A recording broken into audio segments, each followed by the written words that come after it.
ஒரு குக்கர் அடுப்பில் வச்சு நான் 1/2 கிலோ கறி எடுத்துருக்கிறேன். கழுவி சுத்தம் பண்ணி வச்சுருக்கிறேன். இதை போட்டுடலாம். ஒரு பிஞ்ச் மஞ்சத்தூள் இதையும் போட்டுடலாம். 1 டம்ளர் தண்ணி ஊற்றிடலாம். கோழிக்கறி சட்டுன்னு வெந்துடும். நம்ம குக்கர் மூடி போட்டுடலாம். ஒரு விசில் வந்தால் போதும். நீங்கள் குக்கர்லேயும் வேக வைக்கலாம், இல்லை சட்டியிலையும் வேக வைக்கலாம். உங்கள் விருப்பம் தான். இப்போ விசில் வரட்டும், நம்ம அப்புறம் பார்க்கலாம். குக்கர் ஒரு விசில் வந்துருச்சு, ஏர்லாம் போயிடுச்சு. இப்போ திறந்து பார்க்கலாம்.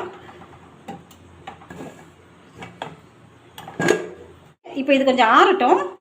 கறி நல்லா ஆறிடுச்சு. இதில் உள்ள எலும்பெல்லாம் எடுத்துட்டு கறி மட்டும் எடுத்து வச்சுக்கலாம். நம்ம வேக வச்ச கறியை எலும்பு இல்லாமல் பிச்சு ஒரு கிண்ணத்துக்கு மாற்றி வச்சுருக்கிறேன். ஒரு மிக்சி ஜார் எடுத்துக்கலாம். நம்ம வேக வச்சு எலும்பு இல்லாமல் எடுத்து வச்ச கறியை இந்த மிக்சி ஜாரில் போட்டுக்கலாம். இப்போ இதை நைஸாக அரைச்சிட்டு வந்து பார்க்கலாம். கறியை நைஸாக அரைச்சாச்சு. இதை ஒரு கிண்ணத்துக்கு மாற்றிக்கலாம். கறியை ஒரு கிண்ணத்துக்கு மாற்றியாச்சு. ஒரு மிக்சிங் பவுல் எடுத்துக்கலாம். 2 முட்டை உடச்சி வச்சுருக்கிறேன். இதை ஊற்றிடலாம். இந்த முட்டைக்கு தேவையான 1/2 ஸ்பூன் உப்பு போட்டுடலாம். இப்போ இது நல்லா கலக்கலாம். இந்த மாதிரி ரிஸ்க் வச்சு வேணாலும் கலக்கிக்கலாம். இல்லைன்னா பிளெண்டர் இருந்ததுன்னா பிளெண்டர் வச்சு கூட நீங்கள் கலக்கிக்கலாம். நான் இப்போ பிளெண்டர் வச்சு கலக்கிறேன்.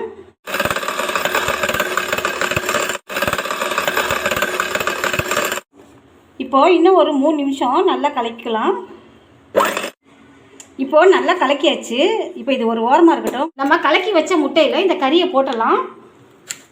காரத்துக்கு பச்சை மிளகாய் போட போகிறது இல்லை. நான் மிளகு சீரகம் வறுத்து தூள் பண்ணி வச்சுருக்கிறேன். இதை போட்டலாம். இப்போ இதெல்லாம் நல்லா ஒன்றா மிக்ஸ் பண்ணிக்கலாம். நம்ம முட்டையிலே உப்பு போட்டதுனால இந்த கறிக்கும் சேர்த்து தான் போட்டிருக்கிறோம். இப்போ பத்தலைன்னா கொஞ்சம் போட்டுக்கோங்க. இப்போ இதை நல்லா கலக்கியாச்சு. இப்போ இது ஓரமாக இருக்கட்டும். நான் காலையில் இட்லி ஊற்றிட்டு கொஞ்சம் மாவு மீதி இருக்குது. அந்த மாவில் நான் டிஃப்ரெண்ட்டான ஒரு தோசை ஊற்றுறேன். நான் ஏற்கனவே தோசைக்கல் நான் காய வச்சு வச்சுருக்கிறேன். இப்போ ஊற்றிக்கலாம்.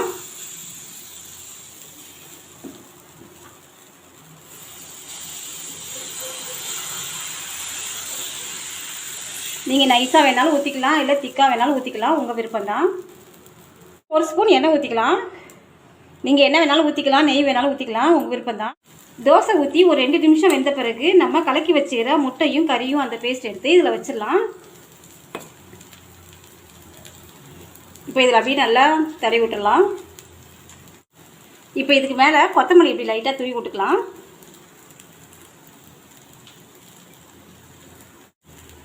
இப்போ தோசை 1 சைடு வெந்துருச்சு.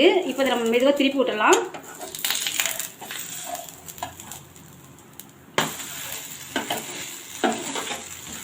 இந்த தோசை ரொம்ப டேஸ்ட்டாக இருக்கும். சைடிஷ் எதுவும் தேவையில்லை, அப்படியே சாப்பிடுவாங்க.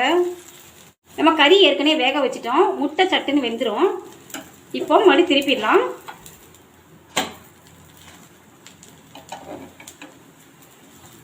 இப்போ வேறு பிளேட்டுக்கு மாற்றிடலாம்.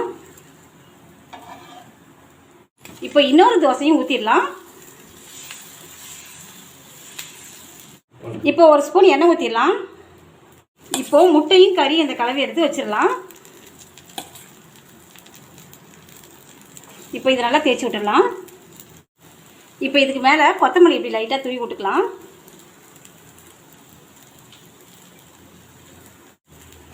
இப்போ தோசை 1 சைடு வெந்துருச்சு. இப்போ இதை நம்ம மெதுவாக திருப்பி விட்டுடலாம்.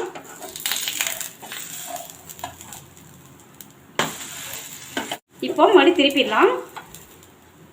பிளேட்டுக்கு மாற்றிடலாம். கறி முட்டை தோசை ரெடி ஆயிடுச்சு. இந்த மாதிரி செஞ்சு கொடுத்தா சின்ன பிள்ளைங்களாம் ரொம்ப விரும்பி சாப்பிடுவாங்க. சைடிஷ் எதுவும் தேவையில்லை. ஒரு முறை செஞ்சு கொடுத்தா அடிக்கடி செஞ்சு தர சொல்லுவாங்க. இந்த வீடியோ பிடிச்சிருந்ததுன்னா மை ஸ்வீட்டி சமையலுக்கு மறக்காமல் சப்ஸ்கிரைப் பண்ணுங்கள். இன்னும் நல்ல வீடியோவில் சந்திக்கலாம். பாய்.